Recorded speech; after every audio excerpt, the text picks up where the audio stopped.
Épisode 5. C'est parti.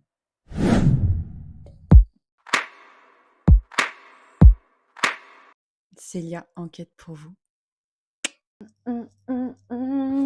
Hola. Quand vous me voyez avec mon classeur de Vérone, c'est-à-dire qu'on fait quoi? On est dans la pote et popote. C'est parti pour blablater entre nous. Et aujourd'hui, on va faire des macarons. Faut que je trouve ma recette. Attendez. Là, c'est là. Macarons. J'ai marqué des quantités, mais je ne sais plus trop ce que ça va donner en volume. 90 g de poudre d'amande, 155 de sucre glace, 75 g de blanc d'œuf, donc 2 ou 3 œufs, et 50 g de sucre en poudre. Je l'ai raté ça la dernière fois, non? Je sais plus. Je pense que je ferai peut-être en 2 parties, parce que ça va faire peut-être long, on va voir. Donc j'aimerais aborder, au sujet du développement personnel, les 8 choses que j'ai retenues pendant ces 10-12 ans de travail sur moi, VS, les 8 choses sur lesquelles j'ai encore beaucoup de mal. C'est-à-dire que soit je suis pas d'accord, soit j'y arrive toujours pas. Voilà. Ah, faut tamiser l'enfer. On réfléchit. Poudre d'amande. On a dit, première chose que j'ai retenue, toutes les émotions sont légitimes et ont un message. C'est-à-dire, quand tu es en colère, c'est pas pour rien. Ça veut dire que soit on a touché à quelque chose chez toi qui touche à tes valeurs, à tes principes, et du coup qui est pas en accord avec toi-même. Donc en fait, le message, c'est pas juste dire oh, je suis énervée, ça m'énerve. Le message profond derrière, c'est de dire tiens, qu'est-ce que ça vient toucher qu'est-ce que ça vient toucher derrière, la tristesse pareil, la joie pareil, etc., pour toutes les émotions. Mais en coaching, on apprend aussi qu'il y a les émotions élastiques, déjà. Il y a des émotions, en fait, qui peuvent... Alors, ça revient toujours... On en revient toujours au principe de ça touche à quelque chose chez vous. Mais souvent, en fait, ça touche à quelqu'un, à quelque chose de plus loin. C'est-à-dire, une émotion élastique, en gros, c'est quelque chose qui... Aujourd'hui, par exemple, tu vas t'énerver pour quelque chose, mais au fond, c'est pas vraiment le truc qui a été fait qui t'énerve, c'est que ça te rappelle inconsciemment ou pas quelque chose de ton enfance. C'est-à-dire que on vit tous entre guillemets des traumatismes, je crois que c'est entre 0 et 6 ans. Et en fait, toutes les émotions ou quasi toutes qu'on vit après, c'est en référence, en lien avec le passé. Même si je suis d'accord avec vous qu'il y a des exceptions, etc. Et il y a aussi les émotions, comment on appelle ça? Je vous mettrai le nom là, parce que là tout de suite je m'en souviens pas, qui en fait c'est un peu le masque, elle en masque une autre. C'est-à-dire que tu vas être hyper en colère, etc. en surface, et en fait ta vraie émotion au fond de toi c'est que tu es en colère parce que tu es hyper triste. Donc voilà. Donc ça je suis assez d'accord avec tout ça. Et le VS sur lequel je suis pas d'accord ou que j'ai du mal, c'est qu'en gros les émotions du coup comme sont un message sont censées entre guillemets t'apaiser parce que ça si tu comprends le message, t'arrives mieux à le digérer, quoi. Et en fait, moi, mon VS, c'est qu'en fait, je m'énerve beaucoup moins qu'avant. Je suis beaucoup plus patiente, plus optimiste qu'avant, etc. Mais par contre, quand on arrive à me mettre en colère très fort, j'ai du mal à redescendre vite. Et ça, malgré tout le travail que je fais, c'est pas toujours facile selon sur quoi on va me toucher, en fait. Je vais avoir du mal à redescendre, je vais radoter comme une vieille aigrie. Voilà, c'était le numéro uno. Donc sucre glace, 155. Let's go, darling. Et maintenant, il faut tamiser aussi. Le deuxième point sur lequel je suis OK, c'est on ne peut pas plaire à tout le monde. Et oui, je te vois, toi qui veux être aimé de tout le monde, qui t'adapte à tout le monde pour être sûr de ne pas être rejeté. Mais nine, ça ne se passe pas comme ça. Parce qu'en vrai, quand on se demande, quand on voit les choses, enfin, Est-ce que j'ai vraiment envie de plaire à cet inconnu? Qu'est-ce que ça va changer pour moi dans ma vie? Si cette personne que je ne connais pas me critique, ou pense ci ou ça de moi, ça fait référence surtout à la peur du jugement des autres, en fait, ce point-là. Et moi, par exemple, c'est vrai que je fais la différence entre la vie d'un inconnu et la vie de mes proches. C'est pas toujours, euh, c'est pas toujours vécu de la même chose. Ça, moi, j'ai jamais été timide. Mais c'est vrai que la vie de mes proches a souvent compté. Et du coup, j'ai dû travailler vachement sur ça.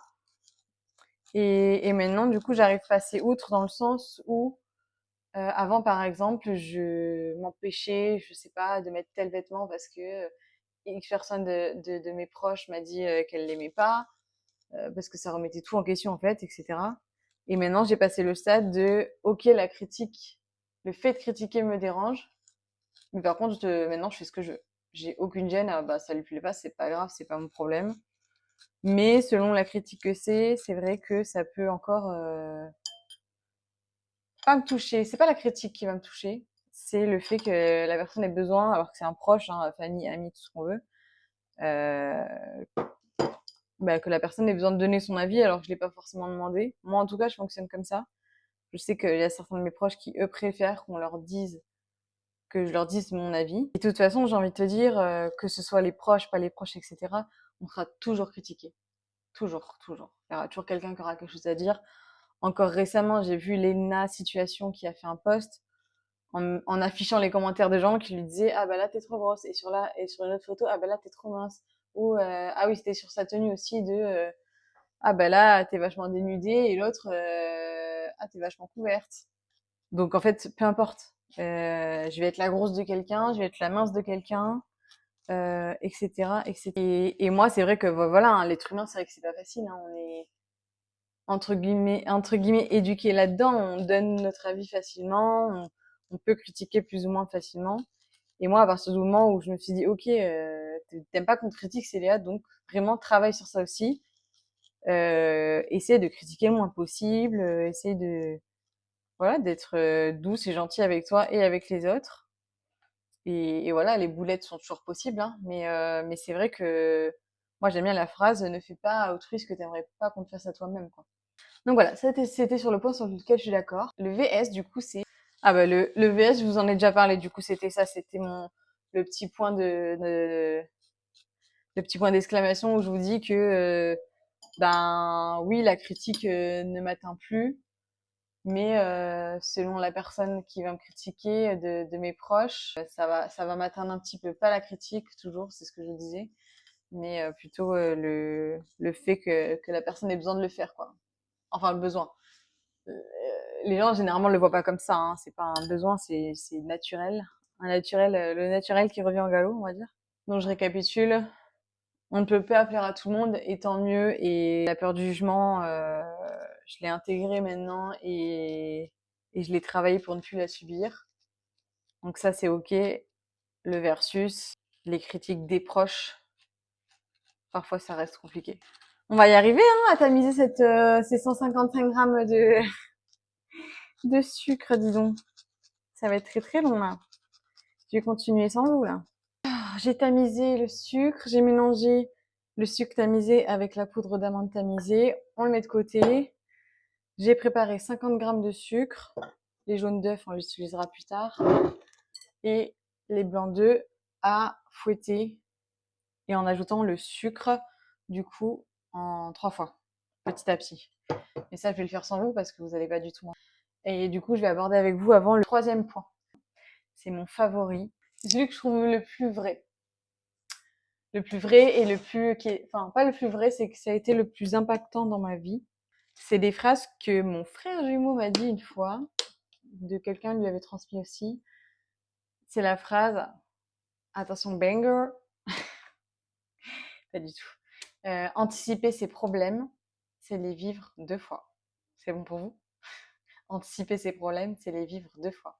Et le bonus, c'est ne pas penser à ce sur quoi on ne peut pas agir. Et ces 2 phrases, franchement, moi, c'est mon driver, du moins j'essaye au maximum, parce que c'est vrai que je les trouve très vraies, très très vraies. Alors, et elles sont complémentaires dans le sens où Alors oui, il faut pas anticiper ses problèmes 2 fois, donc ça sert à rien de penser 10 fois à attends, demain il va se passer ça, je stresse trop, etc. Sauf si on a la main dessus. Donc on en revient à la deuxième phrase, ne pas penser à ce sur quoi tu ne peux pas agir. C'est-à-dire que si c'est des choses sur lesquelles, ok, tu stresses, mais tu as la main dessus, c'est toi qui gères, c'est toi qui contrôle, tu as un pouvoir là-dessus, ok, c'est bien d'anticiper quand même un petit peu. Par contre, si c'est se dire, je sais pas, oh je stresse trop, j'ai mon examen demain de droit. Alors certes, tu as la main là-dessus, mais en fait, tu as déjà bossé les jours, les mois, les semaines d'avant dessus. Donc en fait, maintenant, tu as déjà fait tout le taf. Stressé, alors c'est facile à dire, hein, stressé ne va pas arranger les choses, stressé n'a pas d'importance là-dessus et y penser encore moins en fait. Tu as fait ton max jusqu'à maintenant, c'est le plus important. Et après, let's go. Un autre exemple. Ah, je stresse trop. Demain, si mon avion il est en retard, je loupe la navette juste après. Ou dans le sens inverse, d'ailleurs, c'est ce qui m'est arrivé pendant les vacances. C'est j'avais une navette de 1h30 ou 2 heures avant de prendre l'avion et j'avais pas le choix d'horaire sur la navette et je me suis tétanisée en mode non mais c'est bon, si j'arrive pas à l'heure, etc. Comment je fais, blablabla, blablabla. Euh, et je me suis auto-stoppée en repensant à cette phrase anticiper ses problèmes, c'est des vies de fois, c'est de me dire ok, là tout de suite y réfléchir, ça va juste pourrir ma dernière journée de vacances. Je vais pas profiter de ma dernière journée de vacances juste en pensant à demain peut-être potentiellement je vais rater mon avion, alors qu'en soi concrètement la choix de la navette j'ai pas le choix. Et si vraiment vraiment vraiment je vois qu'au dernier moment, le lendemain, je me projette pour me rassurer sur l'instant T et arrêter d'y penser en me disant si vraiment le lendemain je vois que ça passe pas, que la navette a du retard, etc. Je prends un taxi, lui il s'arrête pas à tous les hôtels pour récupérer tout le monde. Tant pis, je vais perdre de l'argent, mais j'aurai mon avion et voilà. Ou à l'inverse, de ce que j'avais cru comprendre, mais bon, j'ai rien lu de là-dessus, mais ou à l'inverse, ben si tu rates ton avion, le, le la navette, le gars m'avait dit, elle est responsable et tout, etc. Elle doit s'occuper de vous. Donc voilà. Et en fait, je me suis dit, ok, on n'y pense plus, next, profite de tes derniers instants de vacances. Et voilà. Mais c'est vrai que c'est un schéma mental et une dynamique et un réflexe vraiment à travailler ça. Et c'est vrai que c'est pas évident. Mais franchement, cette phrase-là, des fois, quand tu doutes, quand tu stresses sur un truc, dis-toi, ok, est-ce que j'ai un pouvoir là-dessus? Est-ce que j'ai la main là-dessus? Non. Bah, ok, next. Cette pensée, elle dégage. Sinon, ça veut dire que je vis 2 fois le problème. Potentiellement, parce que ça se trouve, en fait, en plus, ça veut dire que ça se trouve, il y aura pas de problème le lendemain. Tu vois ce que je veux dire? C'est ça le pire, c'est que anticiper ces problèmes, c'est les vivre 2 fois. Mais non seulement, en plus, si tu les anticipes pas, tu les vis qu'une fois. Et au mieux du mieux, en plus, t'as pas de problème et du coup, il y a pas d'anticipation, il y a pas de stress, il y a rien, il y a même pas une fois, quoi. Et du coup, mon versus, c'est que malgré ces 2 phrases qui sont génialissimes, je suis quand même quelqu'un, moi, par exemple, d'anxieuse sur certaines choses où j'ai du mal à me rassurer, bah, même si j'ai pas la main là-dessus. Et exemple, bah, sur mes soucis de santé, voilà, ça engendre certaines choses et du coup, ben, forcément, je rumine là-dessus et j'anticipe et je suranticipe. Voilà, donc je dirais que cette phrase est géniale, mais selon les domaines, pour moi, ça reste encore compliqué. Mais ça reste une superbe astuce. Let's go! Bon, du coup, oui, parce que je vous ai coupé, mais du coup, je vais m'occuper de ça et je vous montre la suite. Ok, ça c'est fait. Maintenant, j'incorpore normalement les blancs avec la poudre, mais je vais faire l'inverse. Ça revient au même. Parce que le pot est plus grand là. Et après, il faut que je les tape. Enfin, je vous expliquerai. Alors, quatrième point, c'est il n'y a pas de normalité. Chacun a sa vérité et son ressenti. Je m'explique. Par exemple, on va vivre une même situation à l'instant T, on sera dans la même pièce au même moment. On va pas forcément ressentir la même chose. On peut revenir à l'exemple des critiques. Par exemple, quelqu'un va me dire ah ton t-shirt il est moche. Et ben moi potentiellement je vais grave me vexer, je vais prendre ça comme de la méchanceté gratuite, etc. Versus toi on va dire la même chose, ton t-shirt il est moche. Et ben toi tu vas dire ok cool, on s'en fiche quoi. Et ça marche pareil pour tout. Pour tout. Les gens sont pas devins, non, on n'est pas censé tous ressentir ça quand il se passe ça. c'est facile hein, de faire des généralités, mais donc voilà. Je sais pas trop comment développer plus sur ce point. Pour moi, il est assez clair. Si vous avez des questions, n'hésitez pas. Et mon versus, qui est plus ou moins lié à ça, c'est oui, il y a pas de normalité. Et moi, je dis que je suis ouverte d'esprit, mais en fait, je découvre aussi que j'ai certaines limites, comme par exemple, je suis pas ouvert d'esprit avec ceux qui sont fermés d'esprit. Donc au final, je suis pas si ouvert d'esprit que ça. Vous voyez ce que je veux dire? Donc encore une fois, il y a pas de normalité. Et la preuve en est ici. Donc les blancs d'œufs sont mélangés aux poudres. Voilà. Ça donne ça. Je sais pas si on voit. Et maintenant, on met dans la poche à douille et on met sur la plaque. Il faut que ça repose une demi-heure sur la plaque. Du coup, on a fini les macarons. Donc là, ils sont dans la plaque. J'ai pas pris la bonne douille, mais c'est pas grave. Et après, pour les taper, c'est ça que je disais. Voilà. Et les laisser reposer 30 minutes. Et après, cuisson pendant 20 minutes à 150 degrés. Voilà. Pour cet épisode, du coup, j'ai fait les 4 choses que j'ai retenues du développement personnel versus ce sur quoi j'ai encore du mal. Il y aura un autre épisode avec les 4 autres. Voilà. Je vous montre après ce que ça donne quand même. Et voilà le travail.